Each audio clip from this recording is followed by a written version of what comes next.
Hello, everybody. My name is Aislin Wolf. For those that do not know me, I am a now fully sky dancer priestess of the Mount Shasta Goddess Temple since yesterday when I took my vows. And I am presenting about Brigid, Celtic goddess Brigid. And one thing I want to say before I start my presentation is this is a goddess that is literally in the center of my heart. She was the first goddess I ever connected to, and she is extremely special to me. She rules my home and my hearth, and I want to share a little bit about her with you and my devotion to her and some of her information and her lore. Okay, and as you can see, the presentation is called Brigid, Goddess with Three Faces, because similar to the Morrigan that Kat spoke about before, she is not the maiden mother crone, but she is supposed to be three sisters and in one goddess, so to speak. So some people say she's just one goddess. Some people say she is three sisters, all called Brigid. So we'll explore this in this presentation. So who is Brigid? Brigid means the exalted one. Okay, she is a Celtic goddess. Of course, she is worshipped and honored in all the Celtic lands, but she's mainly considered an Irish goddess, but worshipped in many countries. She is known by different names. Okay, she's as you can see here, the spelling is for Brigid with an H, Brigid without the H. She's called Brid in Scotland. She's called Brigantia in England. And in Wales, they call her Fred or Freyd. She's a liminal goddess of fire and water. Through her connection, second so I can see the screen a little bit better. Through her connection to her, Yesha, I can't see the screen that well. The slide, I can't see it for some reason. Hold on. I'm trying to see how I can see the slide a little better. Turning your phone sideways. Yeah, I have it sideways, but I can't. For some reason, it doesn't allow me to see the bottom part of the slide. So I think it's probably a technical issue with my phone. But she's a liminal goddess of fire and water. Through her connection to her wells and, of course, to all of the gods and goddesses that she is associated with.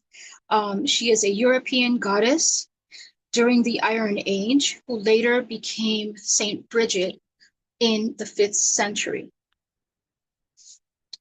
Okay, you can go to the next slide. Okay, in Irish lore, the goddess Brigid is said to belong to a race of immortal gods called the Tuatha De Danann, which translates to children of the goddess Danu. Like Kat had said, she is part of this tribe. Danu was considered a mother goddess or earth mother of the region. Danu was considered to possibly be Brigid's mother. Other possibilities was the goddess Bowen and the goddess Morrigan. The Dagda is her father and the Morrigan was his wife. So that is the reason why it is said that she may have been her mother, but there is more, possibly more information about her actually being the daughter of the goddess Bowen. The Dagda, once again, was Brigid's father, who she inherited her magic. According to Irish lore, the Dagda, whose name means the good god, was a god of magic. And a lot of the reasons why Brigid is considered to be a goddess of magic and of the hearth is very much associated to her connection to her father. She is later turned into or became, we say that she became Saint Brigid in the 5th century AD. There was, of course, a saint named Saint Brigid, and there is a lot of belief and information out there that says that Brigid is actually, that Saint Brigid and the goddess Brigid are one. So Saint Brigid is considered to be kind of an avatar of Brigid, and she came about in the 5th century.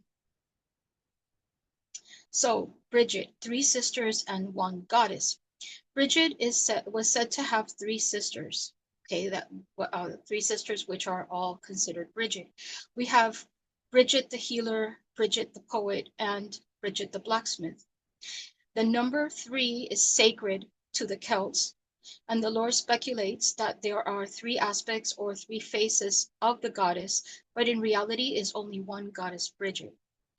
The first time that we're made aware of this information was in a book written in the year around the year 800 by the Christian monk Cormac. Sorry, struggling to read the bottom. The Christian monk. Could you read that for me, Yesha? I'm sorry, I can't see the bottom of the slide. Yes. So what it says on the slide is that it's speculated there are 3 aspects or faces of the goddess, but in reality, only one goddess, Brigid. The first time that we were made aware of this is in writing was in a book written around the year 800 by Christian monks, and the book was called Cormac's Glossary. Thank you. I knew it was Cormac. I couldn't see the bottom. Thank you so much. Okay, you can go to the next slide for me. Okay, so here's just a representation of how I see Brigid as the blacksmith and lady of the forge. It's very common to see gods that are blacksmiths, and like, Hephaestus. There's so many examples of actual gods that are blacksmiths, but to find a goddess who is a blacksmith is not as common. I am only aware of Brigid, me personally, that I have read, who is seen as an actual blacksmith.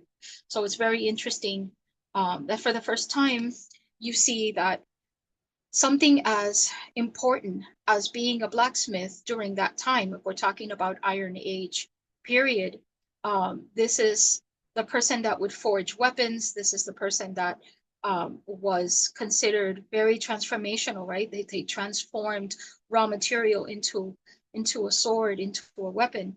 So like that analogy of transforming, of what it is to transform yourself. So this is where Brigid shines, because she is a goddess of transformation.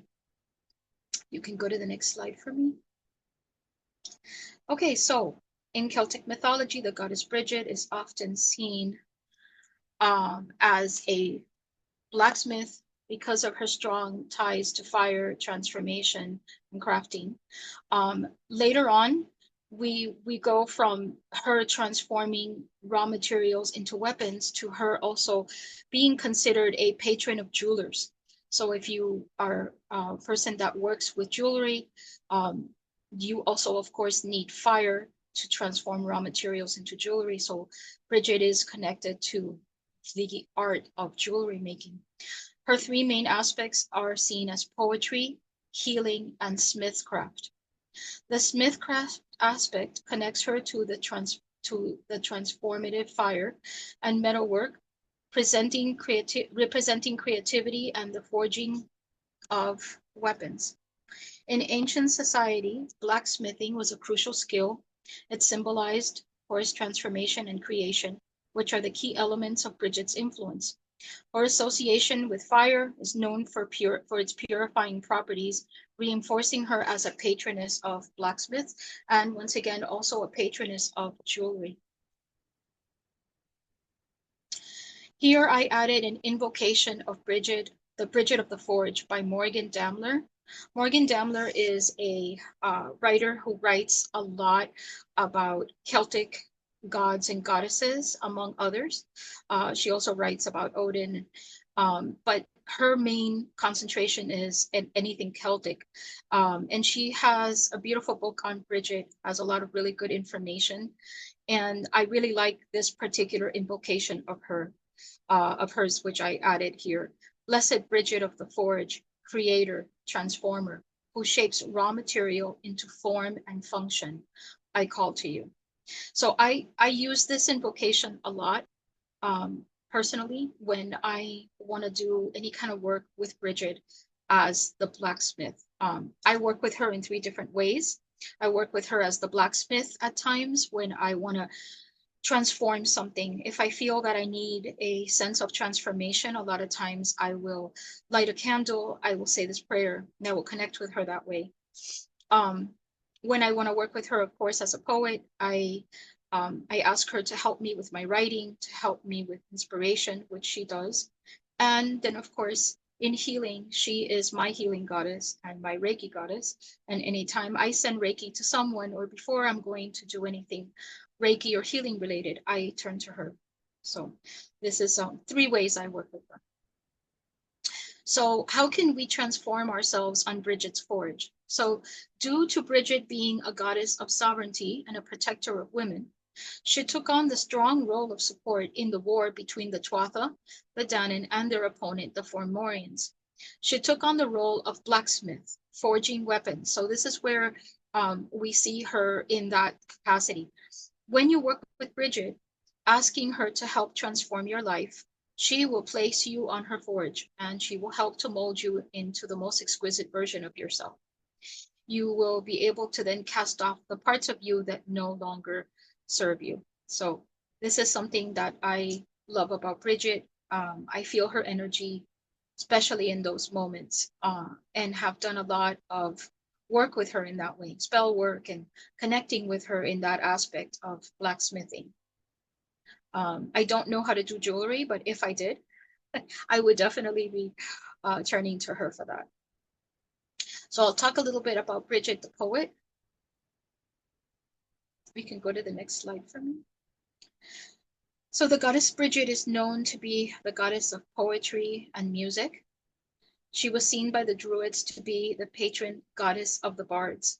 She was considered a goddess that patronized any form of writing, poetry, or prose. She patronized, of course, music.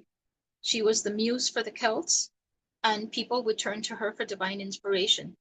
2 symbols that have been associated with Brigid as the poet is the quill and the harp. The quill represents all forms of writing, from prose to poetry, and then, of course, the harp is associated to music and to anything musically related. In Celtic societies, the bards were considered the professional storytellers and professional musicians and composers. They were usually hired by clan tribal leaders to write and perform stories regarding their exploits and the story of the gods or goddesses that they patronized. So she is the goddess of divine inspiration. There are many legends in Celtic mythology that talk about the importance of being a bard and how important it was to the Druids and to the Celtic people in general, the Celtic people that settled in Ireland. Most of these stories have been lost through time. There are stories that lingered are now considered oral tradition.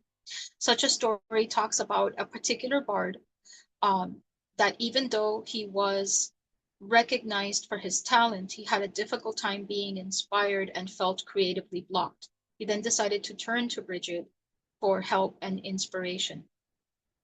You can go to the next slide for me. He turned to her and asked for her to appear in a dream or to give him a sign or to help him. He later said that Brigid appeared in a dream or a vision, and she gave him the exact words he needed to create this remarkable poem. He also spread the news of what the goddess had done for him. There are many such stories that were passed down, and they were attributed to the inspiration of this beautiful goddess of creativity, who provided men with the imbas or awen, which is the inspiration and deep connection to everything around them, including their connection to nature, ancestors, and their soul connection to the divine. So Brigid is considered to be a goddess that works with the awen or the imbas, which is that connection to the divine, to source, to nature, and is that eternal inspiration that people that work with Brigid always feel that when they connect with her, they feel that connection to the imbas or the awen. It's like she is like one with the awen, so to speak, with that sense of divine inspiration. I added this picture here of the swan because this is one of the animals that are attributed to Brigid and seen a lot especially in art. You see Brigid with the swan. The swan is a bird that denotes grace and purity and transformation. The swan is also attributed to Aphrodite and other goddesses. Saraswati, I believe, is another goddess that the people can see a swan, with her.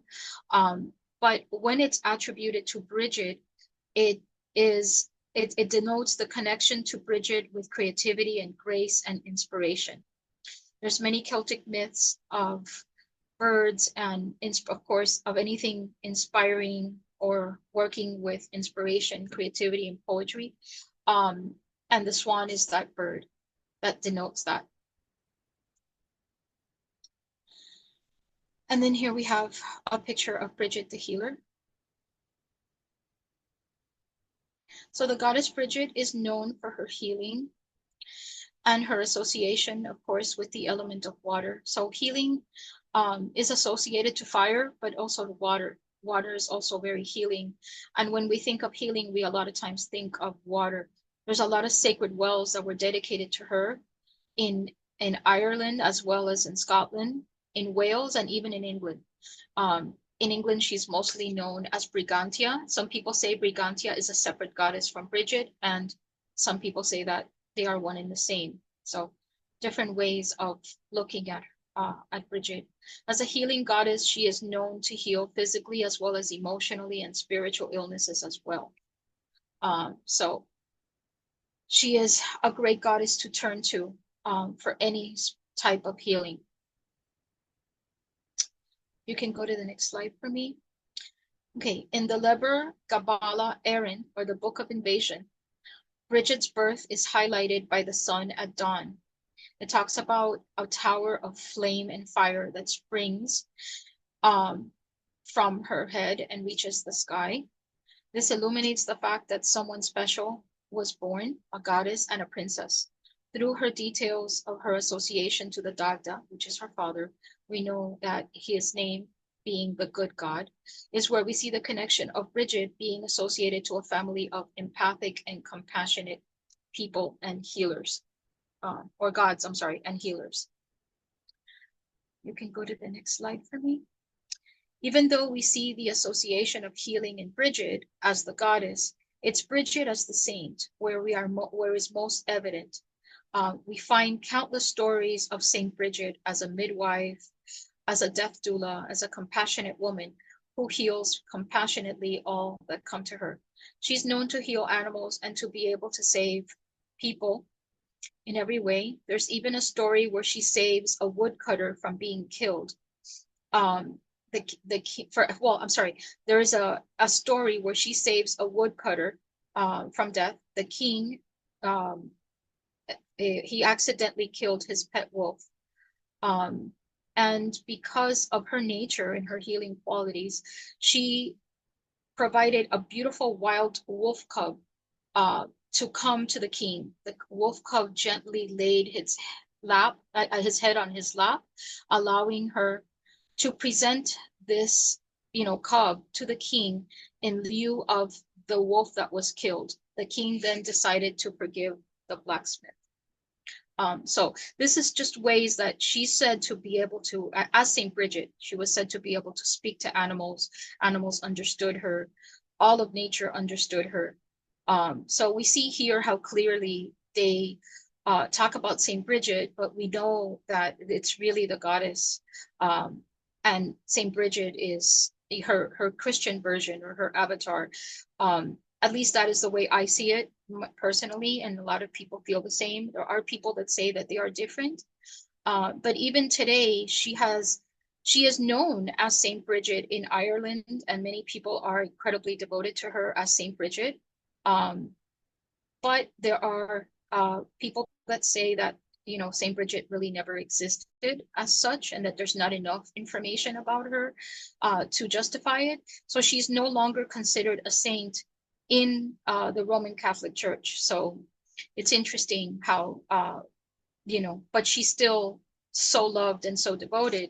So it's clear that the goddess is shining through here. You can go to the next slide.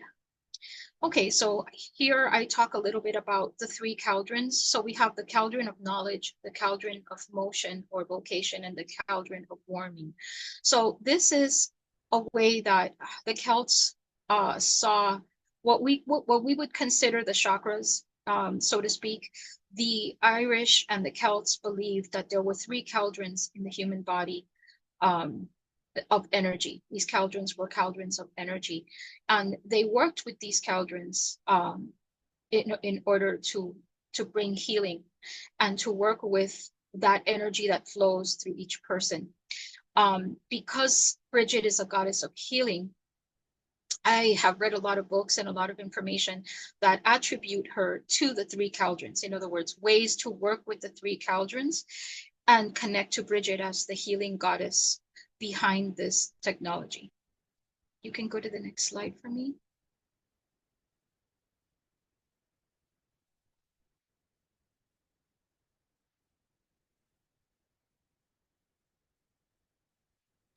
So here I talk a little bit about the cauldron of poesy. That's the way that it was phrased. It's a manuscript written by an Irish poet named Whitney around the 7th century.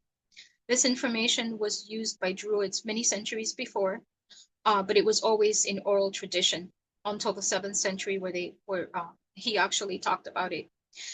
It's, like I said before, it's similar to the concept of the chakras, and you can do healing visualizations with Brigid using this technology.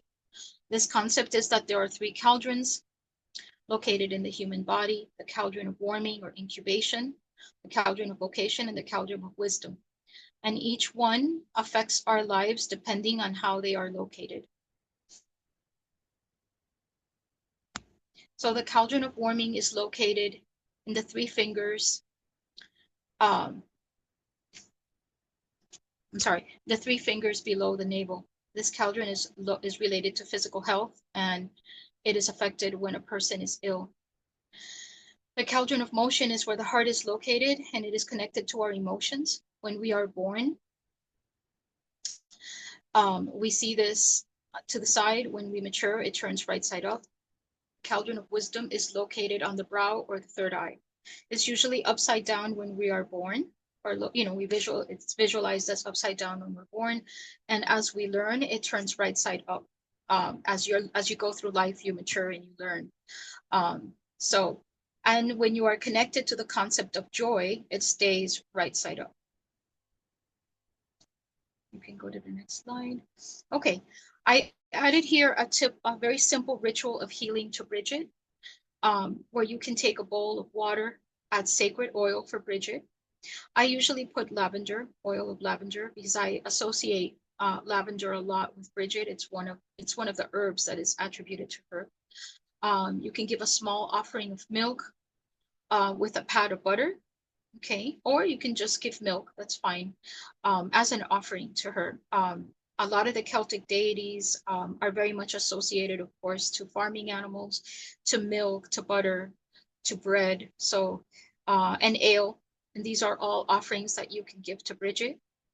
You can light a candle to Brigid. This is what I normally do. I light a candle and I anoint myself with the oil. I pour the oil into the water, a little bit of, I anoint myself, and then I put a little bit of the oil. If I have some lavender sprigs, I have a little bit, so I usually put it in the water also along with the oil. And then I say a prayer. I visualize the light of Brigid flowing through me, through my head, through my crown chakra, and into my body as I am connecting with her that way. And then here is a healing prayer that I had found for Brigid, and I use it a lot when I work with her. So, Brigid of the flame that burns away all ill, Brigid of the words that grant comfort and might, Brigid of the anvil and the fiery forge. I pray to you for the healing of, and then here I insert the person I'm doing the prayer for, or for myself. May their suffering be eased. May their spirit be strong. May he or she, or myself, and be whole be whole and in all ways sound. Good and gentle Brigid, kindest of goddesses, please share my blessings. and then I say the person, and I pray that you grant. I can't read the bottom, I'm sorry, but I usually, when I say this prayer, I'm looking at my book as I am doing the prayer. Don't have it memorized, but if you can see it here on the slide, this is the prayer that I do a lot to her. I have it in my little book. I have my little book of shadows, so to speak, and I have there all different prayers to Brigid. And this is one of the prayers that I do for healing. I added here some journal prompts to work with the three faces of Brigid. What do I need help transforming in my life? What can Brigid teach me today in her role as the blacksmith? What do you wish Brigid would inspire you to create? What inspires you the most in your life? And if Brigid could heal one thing in your life, what would it be? And what do you need in your life to feel whole? So these are some prompts working with her as the blacksmith, as the healer, and as the poet that you can use to get a little bit closer to Brigid. And then here I shared this picture. I love this picture because this picture reminds me of her land and ways to connect with her in the Hmm. concept of the imbas or the alim. And that's all I have for you today. Oh, Thank you so much. Yay. Thank you, Aislin. Wow, where is this photo? I believe this photo is right off of Scotland, because I had done a search of Scotland and Ireland to find a beautiful picture, and under Scotland this picture popped up.